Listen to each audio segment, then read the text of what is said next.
What is going on, guys? I'm making this video for anybody who is a wedding photographer and wants to transition into video, or anybody who is doing wedding videos and is struggling with maybe their settings or getting like this super cinematic look like you see on screen now. It's inspired by a friend of mine who was transitioning from photo to video, who was basically just texting me all day like different questions about frame rates and shutter speeds, because there is a difference between doing photo and video, and there are certain rules that you really need to follow when doing video that aren't really applicable with photography. You can get away with, doing different things. There's just some key differences, right? If you do not know these key rules when filming video, you're probably going to end up with some footage that you don't really like and you don't know why. Because on your screen it's going to look okay, but you're going to compare it to other people's and you're going to compare it to films and you're going to say it's just something not quite right there. And I'm going to explain that to you now in this video, and hopefully it'll help you out. If it does, if you do like this content, if you just want to support me and this channel, please like and subscribe. I'll greatly appreciate that. Okay, so there are 5 things, and these are the same 5 things that you have to worry about with photography, but in a different way. But the 5 things are frame rate. Well, that's actually not for photography, but the 5 things with this is going to be frame rate, shutter speed, white balance, aperture, and ISO. And the first thing we're going to talk about is frame rate. So whenever you're editing your photos in Lightroom, the frame rate is one frame. You're just doing 1 frame at a time. In video, you have the option. You have 24 frames, you have 23 frames a second, you have 25 frames a second, 60 frames a second, 120 frames a second, and maybe 240 frames a second. When you're mastering your video, meaning editing the final video, you want to edit that in 24 frames per second. If you're in the United States. If you're in Europe, do 25 frames a second. But that's basically the cinematic standard and has been since the beginning of Hollywood. So all the films that you love to watch, they are in 24 FPS with almost no exception. So master your film in 24 FPS. Now, what frame rate do you shoot in? There are some options there, but let's say you just want to shoot in real time, just like this video here is shot in 24 frames per second. That way, what you're shooting in and what you're mastering in is the exact same, and you're not going to have any lost frames or jankiness in your footage. Now, next thing is shutter speed. Shutter speed is really important because as photographers, we use shutter speed to manipulate our exposure, right? So if you're in really, really bright sunlight, you're probably going to shoot a super fast shutter speed. That way you can bring the exposure down in your image. Video doesn't quite work like that, okay? And one thing I did forget to put on here is ND filter. We'll make that number 6. But with your shutter speed is a locked variable, meaning you're going to set it. This is a rule. You're going to set your shutter speed to a particular number and you're never going to touch it, okay? And the shutter speed needs to be double what your frame rate is. So let's go ahead and assume our frame rate is 24 because it needs to be that, right? So our shutter speed should be 1/48. Or 1/50th, depending on the increments that your camera will allow for. You want your shutter speed always double your frame rate, okay? So, and that's going to be a locked thing. You're never going to touch it. If you find that your image is too bright or too dark, we're going to compensate for that in different ways, but your shutter speed is always going to be the same. Okay, next thing. I should probably put this a little further down the list. We're going to touch on it, white balance. Obviously, as a photographer, you're going to be familiar with white balance and how to adjust that. Nothing really changes for video. You just want to make sure that it looks natural to your eye. I'll always do the eye test, but then generally speaking, if you're in more tungsten lighting, you want to go towards 3200 Kelvin.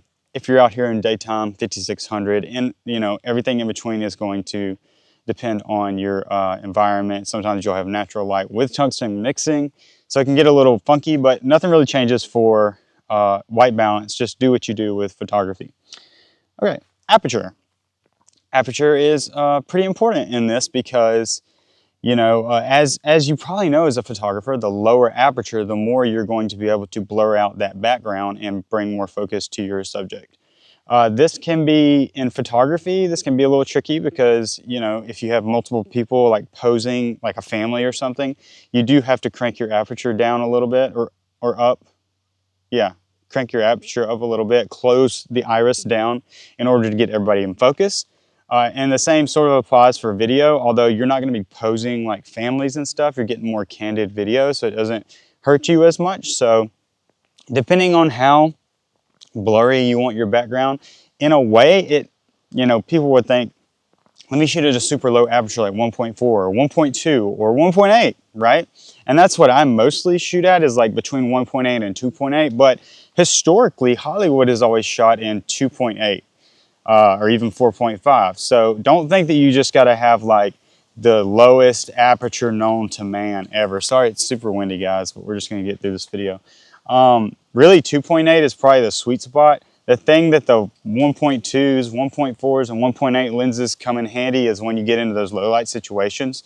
So I will normally shoot with a 2.8 lens, like a 16 to 55 during the day. And that gives me plenty of bokeh, plenty of blurred background. And again, these wedding venues are pretty spacious. So you're getting a lot of depth already with just the distance of, you know, the background. And then when it does start to get dark or we're in those low light situations, I will switch to my 1.4 50mm lens, which is just going to let a ton of more light in and is still going to maintain that cinematic look. So that's aperture. There's no real set rule with aperture. You're just going to use it to your, you know, to your liking. The one thing that you might have to use it for with exposure compensation is if for some reason you do not have an ND filter, which we're about to get into, you might have to crank your aperture down, close that iris down in order to even expose, you know, outside, because again, your shutter speed's fixed. You cannot touch the shutter speed, right? And because your shutter speed is so slow, it's gonna let a lot of light in. You're gonna notice right off the bat, holy crap, it's like blown out, right? The way you compensate for that is going to be with an ND filter, a neutral density filter, and that can either screw onto the front of your lens. They sell those on Amazon. I'll put some links in the description. Or in my case, I have a matte box where you can drop ND filters into it. Either way, you need to put some sunshades on your lens. That's kind of, in a nutshell, that's what you're doing. And in order to maintain that low aperture number, even if it's 2.8 or even 4.5, you're going to need that ND filter. And go try to shoot without it, and then you'll immediately buy one the next day. Just trust me on that. You want to get an ND filter, and a variable ND filter is best because you don't have to screw them on and off. You can get step ND filters where you have like different stops, ND stops, or you can get a variable one that spins and it darkens and lightens.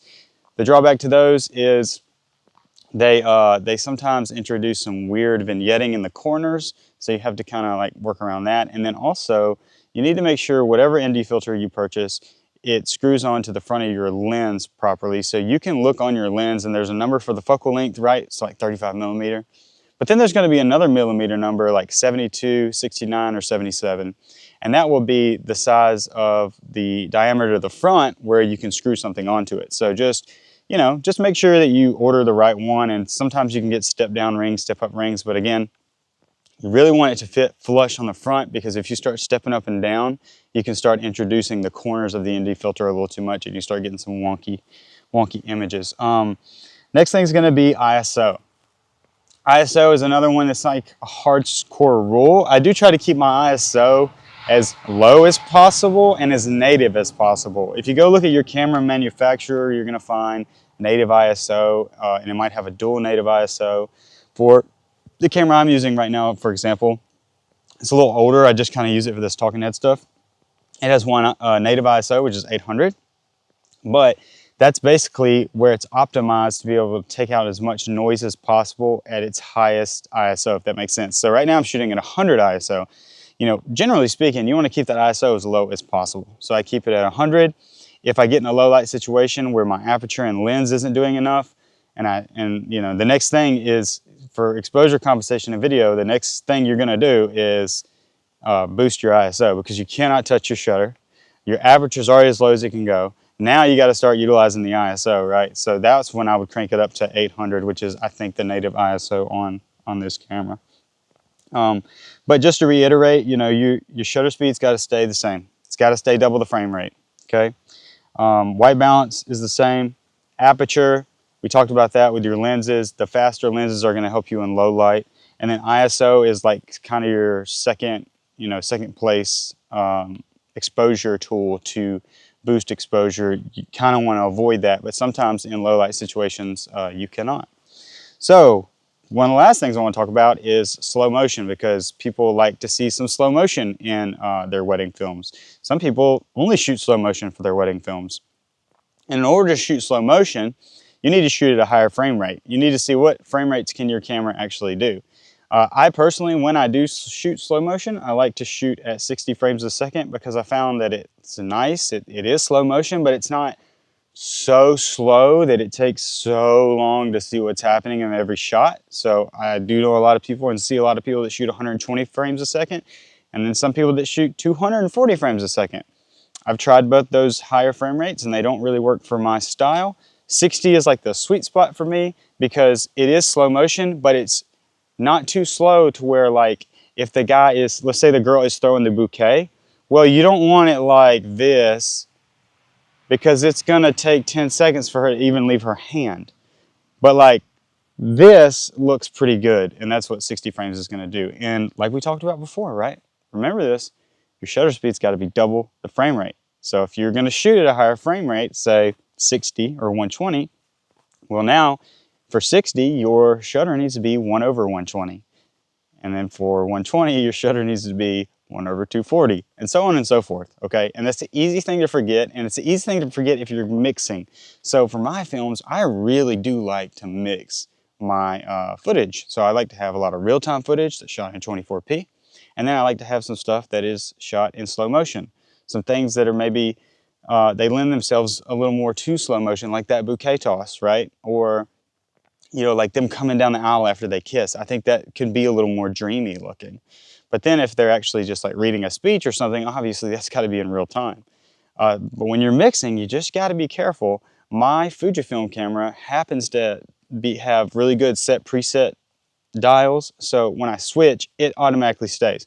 If you're shooting on something like a cinema camera, like a C200 or a Red, it's going to shoot in degrees, so it's going to pretty much stay fixed.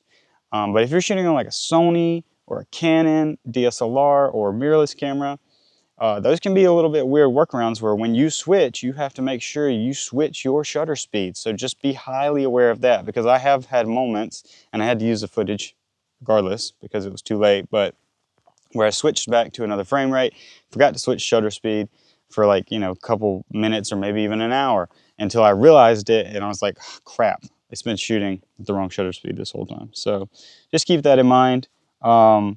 Again, if you're going to want to do that, that slow motion effect, that is going to let less light in, because you're upping the frame rate, which is just going to up the shutter speed. So it's going to help with like your ND filter dilemma if you don't have one. But again, guys, you got to get an ND filter. You really do. And you're probably wondering, well, if I'm editing and mastering my film in 24 frames per second, but I'm shooting in 60 frames per second, how does that work? And basically what you're going to do is you're going to interpolate your footage. So even though you're shooting, let's just look at this, you're shooting at 60 frames a second, so every second there's 60 frames. You're going to be putting that into a timeline that is only 24 frames a second, which is going to allow your linear editor to, or non-linear editor rather, to stretch that footage out. So I don't know how the best way to explain that is, other than like, you're like, if you shoot a 10-second clip of slow motion in 60 frames per second, it will end up being 24 seconds in your timeline. And you'll just have to go, I don't know what you're going to be using, like Adobe Premiere or Final Cut Pro or DaVinci. They all have different ways of interpolating that footage. In Premiere Pro, you just have to go in and tell it to assume the frame rate you want. In Final Cut, I know it's a whole nother process of like right-clicking the clip and then doing something. I don't know about DaVinci's Resolve, so the main thing is that you capture the footage correctly. You can always do your research and figure out how your nonlinear editor wants you to interpolate the footage to get the desired result. But if you don't capture it correctly, none of that is going to matter. So anyways, I know transferring from photo to video in weddings can be a little tricky. This is a very condensed video, even though it's like 15 minutes long.